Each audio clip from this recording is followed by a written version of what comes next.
Nah Tiket itu pulang pergi gratis. tiket pulang perginya gratis. Liburan tiap lama loh. tahun. Tiap tahun. nih. Tiap tahun bisa 1 bulan 2 bulan. Bisa 1 bulan 2 bulan tinggal milih. Tinggal milih. Wah, ini mantap sih. mantap.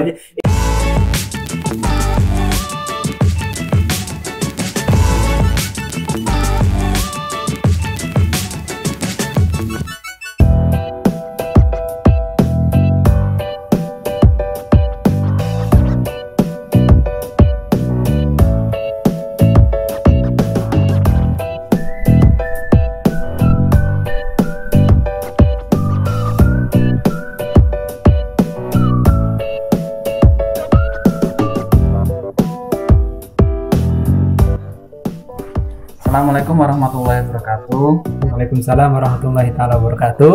Ya teman-teman semuanya, alhamdulillah saya kedatangan tamu istimewa. Waduh, mantap jiwa. Ini di samping saya ini Mas Rahman. Dia ini mendapatkan beasiswa Dianet ya. Dianet tahun berapa Mas? Tahun 2017. 2017 kemarin, berarti sekarang menyelesaikan Tomer ya. Menyelesaikan Tomer kelas bahasa Turki. Alhamdulillah sudah selesai Mas. Alhamdulillah sudah selesai. Kapan selesainya kalau boleh tahu? Kemarin. Oh kemarin. Ya. Jadi Mas Rahman ini datang tahun 2017 dan sekarang selesai kelas Tomer. Kelas bahasa Turki. Dan akan melanjutkan studi pada ke kampus kapan Mas? Kampus September. Masih bulan September. Jadi sekarang liburan ya? Masih santai. Gak ada rencana pulang Mas? Gak ada. Oh ya. Gak ada rencana pulang. Ya, alhamdulillah ya. Jadi di sini ya. Coba di sini. Ngapain Mas di Turki? Ngapain ya? Ya memperlancar bahasa Turki lah. Ya, alhamdulillah. Semoga dilancarkan. Amin. Jadi kita akan gimana ya istilahnya, tanya-tanya ke Mas Rahman ini. Siap. Tentang beasiswa Dianet ini Mas. Siap. Jadi teman-teman kan mungkin banyak ya yang berminat untuk mendapatkan beasiswa ini. Jadi nanti kita akan mencoba Mas Rahman nanti menerangkan tentang kiat-kiat dalam memperoleh beasiswa ini, juga tentang Turki, tentang beasiswa ini seluk-beluknya ini bagaimana. Siap. Oke. Pertama bisa diperkenalkan Mas, namanya siapa, asalnya dari mana, dulu lulusan mana, istilahnya riwayat pendidikannya. Nama saya Muhammad Abdurrahman. Saya kelahiran di Bondowoso, Jawa Timur. Di Jawa Timur. Ya. Dekat dengan Banyuwangi, dekat dengan Jember. Saya langsung SMA Pak deh. SMA bisa? Saya alumni pesantren ya. Sanawiyahnya dulu, pesantren Salaf. Jadi pesantren apa namanya? Pondok Pesantren Sidogiri. Sidogiri ya. Di Pasuruan. Terkenal jelas. Oh, Mungkin alumni yang kenal bisa ngecat. Siap. Harus sungkem lah sama seniornya. Oke. Terus Mas. Saya Sanawiyah di Sidogiri. Sanawiyah ya. Berarti mondoknya sejak Sanawiyah. Semenjak Ibtidaiyah Pak. Wah, keren. Semenjak kelas 4 Ibtidaiyah sampai lulus Sanawiyah. Oh, berarti lulus Sanawiyah terus melanjutkan di sana. Lulus Sanawiyah terus aliyahnya di rumah. Nah, habis itu Pak Ade kelas Sanawiyah aliyah lulus, terus mendaftar beasiswa Dianet. Setelah Sanawiyah kemudian aliyah di rumah. Aliyah di rumah Pak Ade. Aliyah di rumah, beda instansi ya. Beda instansi. Kemudian habis itu saya coba daftar beasiswa TDV Dianet. TDV. Oh ya, daftar ini ya. Awalnya itu Pak Ade mau daftar YTB. Oh, karena tahunya saya tuh beasiswa Turki itu cuma ITB. Oh gitu. Jadi belum tahu ya. Belum tahu. Terus searching kan kita kan harus banyak baca Pak. Oke, benar. Dapatkan informasi. Mantap, gitu Pak ya. Daripada nanya-nanya dulu terus Pak De ya. Oke. Ketika nanya searching terus kok ada beasiswa Dianet khusus keagamaan. Akhirnya ya udah fokus sama Dianet. Oh, langsung kemudian daftar itu ya. Langsung daftar. Alhamdulillah dan alhamdulillah dapat. Alhamdulillah. Ini penting, ini pelajaran pertama dari Mas Rahman ini. Kita harus banyak membaca, cari informasi sendiri. Kunci untuk mendapatkan apa ya istilahnya, informasi dalam informasi. Oke, keren sekali. Soalnya kalau nggak nanya-nanya Pak De, kalau nggak nyari-nyari takut dapat informasi yang salah. Ini penting sekali karena ada beberapa informasi keliru ya, misalkan ada oknum tertentu dari Indonesia, ya kan? menawarkan beasiswa dan ternyata dari sini beasiswanya nggak ada. Nah, itu penting sekali. Gitu, jadi teman-teman yang ingin mendaftar beasiswa Turki khususnya atau beasiswa secara umum lah, itu harus penting dalam membaca ya, informasi yang benar. Itu dapat dari mana dulu? Benar. Pengeluarannya Pengeluar dari mana? Beasiswa itu yang memberikan siapa? Di bawah naungan siapa? Misalkan ini kan pemerintah, berarti resmi ya. Resmi ini berarti. Nah, ini penting sekali. Itu poin pertama yang perlu kita pelajari. Pertanyaan selanjutnya, kenapa sih milih Turki? Kenapa kok sekolah ke sini gitu loh Mas? Jadi apa yang mendorong Mas itu datang ke sini, memilih Turki untuk melanjutkan studi? Iya Pak De, kan soalnya kan dulu di tahun 2016 itu Pak De, kita yang tahu kan Turki itu dulu sebagai negara yang sekuler Pak De. Oke. Nah, ketika tahun 2016 itu mulai muncul lagi tuh Turki sebagai negara Islam. Oke. Nah, maka juga dilihat dari sejarahnya, di sini lahir Kesultanan Utsmani Pak De, yang memimpin dunia. Terkenal itu ya. Terkenal tidak, cuman beberapa tahun keislaman itu hilang gara-gara sekuler. Oke. Nah, sekarang muncul lagi Pak De. Itu ya. Nah, keislaman, suara-suara Islam. Kenapa tidak gitu? Oh, kenapa tidak? Kenapa jadi tidak? kualitasnya nggak diragukan. Kualitasnya ya? tidak diragukan lagi. Berarti recommended ya. Recommended untuk teman-teman. Jadi keagamaan tidak harus ada di Mesir dulu kali kan gitu kan. Ya, benar-benar. Tidak harus ada di negara-negara khusus gitu. Iya, jadi memang istimewa juga ya dilihat dari sejarah. Dari sejarahnya. Turki memang kualitas pendidikannya tidak bisa dipungkiri ya. Memang termasuk bagus di sini. Bagus sekali. Ketika melamar itu yang diperlukan dalam persiapan berkas, yang terpenting dalam mempersiapkan berkas itu apa strategi yang digunakan? Kayak yang paling penting kan kalau beasiswa DN itu kan sama kayak ITB Pak De. Sama kayak ITB. Sama kayak ITB kan, dalam segi berkasnya dan semacamnya itu sama Pak De. Persyaratannya hampir sama. Persyaratannya itu sama saja. Oke. Nah, cuman kan jadi kan yang umum tuh Pak De ijazah, nilai, dan sertifikat. Itu harus jelas ya, ada ya. Harus ada. Cuman itu yang paling penting ya. Cuman tambahan tips dari saya Pak De. Ini tips penting nih. Sertifikat itu kalau bisa sertifikat yang ada hubungannya dengan jurusan Pak De. Ini. Jadi jurusan yang kita ambil itu harus berhubungan dengan sertifikat yang kita akan kita upload, yang kita dapatkan dari sekolah. Soalnya misalkan sertifikatnya agama ya. Keagamaan kayak saya jurusan agama Pak De. Jadi misalnya saya pernah ikut lomba tafsir misalnya Pak De. Nah, itu dimasukkan ya, meskipun nggak juara kan nomor terakhir. Yang penting ada sertifikatnya. Kita suka ke sana, kita cenderung ke sana. Terus dulu Sudogiri kan saya ngajar Pak De. Oke, kan mengajar agama gitu kan. Agama ya. Nah, jadi Sudogiri itu setelah sanawiyah ada program mengajar Pak De. Wah, ini guru besar. Enggak, memang seperti itu ya, meskipun masih belum apa-apa Pak De kan. Nah, dari ijazah itu akan ada dari tugas itu ada sertifikat Pak De. Nah, sertifikat itu dimasuki. Nah, itu nilai plusnya di situ. Jadi kan gabung gitu Pak De. Jurusan agama ngajarnya di madrasah. Klop. Jadi yang penyelenggara beasiswa ini terus nggak mikir ya, ini cocok. Ini cocok gitu. Karena apa yang diraih itu sesuai dengan keahliannya. Keahliannya. Ini sangat penting. Jadi teman-teman yang ingin apply beasiswa itu hendaknya sesuai dengan kecenderungan kita. Selama ini kita punya istilah CV, punya pengalaman yang bagaimana kita apply ke situ. Gitu Mas. Nah, ini Mas, kita masuk ke wawancara Pak De. Wawancara ini kan sesi yang penting ya, dalam arti ini menentukan apakah seorang itu lolos atau enggak dalam beasiswa ini. Karena beasiswa setelah berkas nanti yang paling penting mungkin yang deg-degan ini yang kita harus punya strategi khusus untuk mendapatkan beasiswa ini, bisa meyakinkan pemberi beasiswa adalah di wawancara ini. Di wawancara itu Pak De. Tolong jelaskan kepada kita Mas pengalaman Mas waktu persiapan wawancara itu bagaimana? Sebetulnya wawancara itu kan yang paling penting kan Pak De, itu kan wawancara satu langkah kita untuk ke Turki Pak De. Tinggal satu langkah itu doang. Tinggal satu langkah. Nah, di satu langkah itu banyak orang yang menyiapkan dengan caranya masing-masing Pak De. Benar. Cuman yang saya dulu pernah dikasih tahu Pak De, cara bukan sukses sih, salah satu cara agar kita lolos seleksi wawancara. Kemungkinan besar lolos wawancara. Karena udah terbukti Pak De. Nah, ini. Udah terbukti bukan terbukti ke saya Pak De. Dari guru-guru saya ngasih tahu wawancara di luar negeri Pak De. Jadi ini resep turun temurun. Ini penting sekali. Perlu kita dengar, perlu kita masukkan ke tim nurani ini. Jadi kan gini teman-teman semua.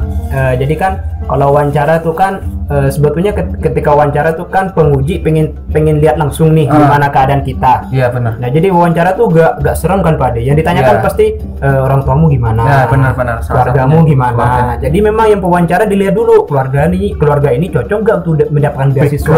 Background keluarganya cocok nggak. Ya. Kalau misalnya memang orang udah banyak rezekinya Pak De gitu kan.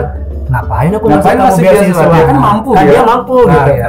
Nah dalam itu Pak De, kata guru-guru saya tuh ditambahin. Nah kalau bisa ketika wawancara nanti jangan menggunakan pakaian yang menunjukkan kamu tuh orang yang luxury gitu ya. Yang mewah, yang udah mewah Pak De.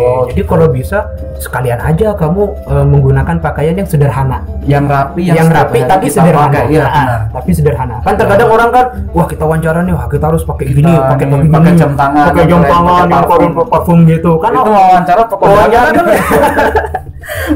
wawancaranya kan lihat lah, kamu kan udah cukup. Iya, kamu udah pakaian dari pakaianmu udah keluargamu, mereka jadi mikir-mikir gitu Pak De.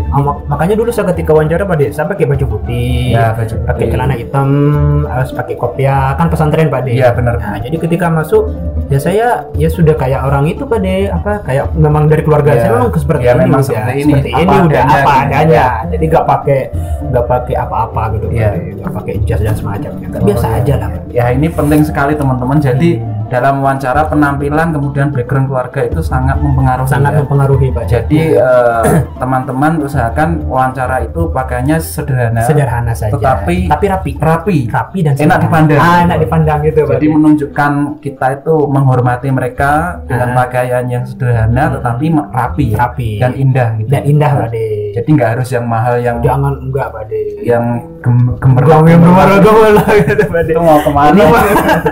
Oke. Mau wawancara mau undangan Pak De. Ini bagus sekali ini. Nah ini tips-tips wawancara itu misalkan ketika mendapatkan pertanyaan itu jawabnya bagaimana sih? Misalkan sebentar, wawancara itu pakai bahasa apa misalnya? Bisa dijelaskan awalnya? Kalau angkatan saya pada angkatan 2017 itu alhamdulillah wawancara kita tuh pakai bahasa Indonesia Pak. Oh bahasa Indonesia. Jadi wawancaranya ngasih pertanyaan sama orang Indonesia nerjemahkan. Oh gitu. Jadi ada terjemahnya, ada penerjemahnya. Alhamdulillah. Jadi kita mudah untuk menjawab Pak De. Untuk komunikasi menjawab. Nah, tapi yang paling penting Pak De, karena saya dianit Pak De ya. Jadi pertanyaannya tetap tentang dianit lah, tentang keagamaan ya. Jadi misalnya pertanyaannya siapa nabi yang disembelih. Oh, gitu, nabi yang disembelih. Nah, jadi tetap keagamaan lah Pak De. Jadi untuk wawancara ini yang kita perlu persiapkan itu apa? Untuk menjawab pertanyaan. Untuk menjawab pertanyaan yang paling penting adalah sesuai dengan jurusan yang kita pilih Pak De. Jadi kalau misalnya jurusannya tentang ekonomi, ya berarti ekonominya harus dimantapkan Pak De. Tapi kalau misalnya tentang keagamaan kayak saya, ya harus dimantapkan juga. Berarti kita perlu belajar tentang materi-materi yang telah kita pelajari di jenjang sebelumnya. Jenjang sebelumnya. Sesuai dengan jurusan kita ambil Pak De. Oke, bagus. Jadi kita harus sebelum wawancara kita juga harus belajar ya. Iya Pak De, harus belajar. Ini kamu niat Nah ini penting sekali ya. Jadi sebelum berperang kita harus menyiapkan senjata dulu. Dan senjata sebelum wawancara adalah mempersiapkan diri mental Pak. Dengan belajar. Oke, keren. Nah, pesan-pesan untuk pelamar beasiswa. Ini kalau mau ngasih pesan-pesan supaya mereka itu supaya yang berkeinginan untuk mendapatkan beasiswa ini supaya dipermudah, supaya mendapatkan kemudahan itu kira-kira pesan-pesan dari Mas Rahman ini apa? Waduh, mantap ini. Aduh, kayak wasiat aja Mas ya. Wasiat ya. Jadi yang pengen saya sampaikan untuk teman-teman itu ada dua hal. Jadi yang pertama itu adalah yang paling penting menurut saya adalah doa. Doa ya. Doa itu nggak bisa diungkapkan, nggak bisa dikasih batasan Pak De. Di mana-mana itu doa. Jadi penting sekali ya. Penting sekali doa itu Pak De. Jadi yang penting doa Pak De. Oke. Jadi kita harus tambahin lagi sholatnya, ngajinya ditambahin, sholat tahajud itu ya. Tahajudnya itu sebagai sholat untuk hajat itu ya. Untuk hajat gitu Pak De. Hajat penting. Itu yang paling penting doa itu Pak. Iya. Yang doa juga doanya orang tua. Doa orang tua pastinya, pasti ya. Jadi sebelum daftar juga sudah bilang ke orang tua. Harus bilang dulu sama orang tua. Ya? Iya Pak De. Kalau nggak bilang, ya gimana Pak De? Restu orang tua itu, wah, Soalnya kan Dianet Pak De. Iya, Jadi memang benar-benar merasakan doa itu memang itu luar. Manfaatnya sangat dirasakan ya. Yang paling penting tuh doa Pak. Doa ya. Jadi yang penting ketika dalam proses berkas, wawancara dan semacamnya, kawan-kawan itu harus lebih didekatkan lagi dari kita kepada Allah. Mantap ini sangat penting kita catat. Itu kita catat ya, mendekatkan diri kepada Allah, meminta kepada Allah karena Allah Maha Kuasa. Karena Allah lah yang Maha Kuasa. Soalnya pengalaman Pak De. Iya, pengalaman. Jadi ada orang yang pintar Pak De. Cerdas, punya nilainya tinggi. Raportnya sampai 101. Tapi bukannya saya seudon dia tidak berdoa Pak De. Oh iya. Bukan. Kita tidak berdoa gitu. Nah, artinya apa? Meskipun kita misalnya nilai saya jelek, raport saya jelek, saya gak punya itu jangan minder ya. Jangan minder. Karena ada Allah yang Maha Kuasa. Allah bisa membantu siapapun. Pak De. Kun fayakun. Dihapus itu Pak De. Itu dihapus itu Pak De. Ya enggak apa ini penting ini. Enggak apa-apa, ini penting ini sampai fayakun ini. Ini penting sekali. Jadi yang perlu kita garis bawahi jangan sampai melupakan doa. Siapapun Anda, apapun posisi Anda, apapun profesi Anda, jangan lupakan Allah. Itu penting sekali. Terima kasih. Yang terakhir Pak De. Ya, yang kedua. Terima kasih untuk yang sangat penting ini. Kita harus ingat doa, jangan lupa. Nah, kemudian yang kedua, yang nomor 2 itu adalah kita harus menyiapkan segalanya Pak. Menyiapkan segalanya. Usahanya jangan nanggung-nanggung Pak De. Oke. Misalkan berkas harus harus sempurna. Jadi jangan yang diterjemah separuh doang, nggak bisa Pak De. Harus terjemah bahasa Inggris. Terjemah bahasa Inggris. Semuanya harus benar-benar disiapkan Pak De, stempel dan semacamnya. Memang harus totalitas. Harus totalitas Pak De. Mereka memandang kesiapan kita juga. Jadi persiapan semuanya dipersiapkan juga, dan juga persiapan mental Pak De. Itu mental itu Pak De. Jadi bagaimanapun orang itu yang paling penting mental Pak. Mental Pak De. Jadi kalau orangnya sudah siap sekalipun tapi mentalnya masih kurang, nggak bisa juga ya di sana. Karena kan kita mau kuliah di luar negeri nih Pak De. Jadi kuliah di luar negeri itu jangan dibayangin enak-enaknya doang. Jadi jangan dibayangin foto-fotonya doang gitu. Walaupun bener aja. Bayangin salju doang ya. Ini itu main salju. Main salju. Jangan dibayangin itu dulu kawan. Jadi yang harus dibayangin itu mentalnya. Jadi kita harus mau nggak mau kita terjemah ke sana, terjemah ke sini, minta ini ya Pak De. Mental harus kuat. Jadi jangan dibayangin kita kuliah di Turki itu tinggal duduk tenang gitu. Nyantai terus dapat uang. Memang dapat sih. Cuma kita harus mentalnya susahnya juga. Harus tahu susahnya juga. Jadi susah-susah dahulu. Berenang. Susah-susah berakit-rakit dahulu. Bersenang-senang. Gimana? Dihapus itu. Yang itulah. Intinya itu. Jadi harus menyiapkan mental. Karena kalau di Indonesia kan itu Pak De ya, nggak terlalu sulit kan mungkin Pak De ya. Jadi karena memang bahasanya sudah sama, bahasa sama. Jadi kalau di sini ada kendala bahasa Turki, bahasa Inggris. Jadi mentalnya harus kuat. Ya, benar sekali. Kemudian bisa dijelaskan beasiswa TDW ini apa sih? Bacanya TDV atau TDW? Biasanya ada kekeliruan. Iya kan? Telafusnya itu telafus apa ya? Pokoknya pengucapannya. Nah, gimana? Jadi beasiswa Turki Diyanet Vakfı. Bacanya itu kalau bahasa Turki karena semuanya semua Pak De ya. Jadi bacanya TDV. Bukan TDV ya. Bukan TDV. TDV. Tapi enggak apa-apa lah. Enggak dosa. Di Islam enggak dimasalahkan. Oke. Jadi sebetulnya beasiswa TDV ini kawan, itu beasiswa yang diberikan oleh pemerintahan keagamaan. Jadi Menteri Keagamaan Turki memang diberikan hanya untuk orang-orang yang fokus di bidang ilahiyat. Untuk sementara waktu di bidang ilahiyat karena Ilahiyat itu apa Mas, bisa di Oh ya, ilahiyat itu apa ya, ketuhanan. Ketuhanan. Kalau di Indonesia Kesulitan ya. Kesulitan. Keagamaan. Ya. Nah, jadi di ilahiyat ini kita memang diberikan fasilitas macam-macam oleh TDV. Macam fasilitasnya apa bisa ya, jadi kalau dari awal Pak De ya. Iya, dari awal. Kalau misalnya kita udah lulus nih, jadi ketika kita udah dinyatakan lulus berkas, lulus wawancara, dapat beasiswa ini. Nah, kalau kita tuh langsung ada yang mengontrol Pak De. Ada yang mengcover langsung. Jadi memang ada satu hoja itu guru ya. Nah, satu guru. Ya. Dia tuh memang bekerja di TDV yang memang mengurusi kita Pak De. Jadi ketika kita didapat nih, misalnya kita dapat di Istanbul atau kita dapat di Konya, kita langsung dikontak sama beliau Pak De. Padahal masih di Indonesia. Karena ada email kan Pak De. Jadi kamu harap segera mengambil visa dan semacamnya. Harus mengurus ini ada notifikasi. Ada notifikasinya. Jadi memang langsung dipantau langsung oleh beliau. Mantap berarti. Iya, jadi mantap. Jadi kita gak perlu takut Pak De. Ntar kita di Turki siapa yang menjaga, soalnya ada beliau Pak De. Oke. Terus jadi ketika kita udah dapat, kita kirimkan visa kita, paspor kita ke beliau, ntar langsung beliau kirimin tiket Pak De. Oh, berarti tiket semua diurus mereka. Diurus beliau. Dan duitnya dari beliau. Dari beliau juga. Pemerintah ini juga. Ini mantap ya berarti. Mantap. Dan dengar-dengar gini Mas, kalau liburan itu juga ada tiket pulang pergi. Tiket pulang pergi gratis. Tiket pulang perginya gratis. Liburan tiap tahun. Tiap tahun bisa 1 bulan 2 bulan. Bisa 1 bulan 2 bulan tinggal milih. Wah, mantap sih. Ini pergi ke Indonesia, balik lagi ditanggung Pak De. Balik lagi ditanggung sampai ke kotanya Pak De. Bukannya ke Istanbul doang Pak De. Bukan Istanbul. Jadi ke Istanbul sampai ke kotanya, semuanya ditanggung. Pengeluaran nol untuk tiket nol. Mantap. Dan kita tinggal dapat tiket, tinggal bilang kayak bos aja ya.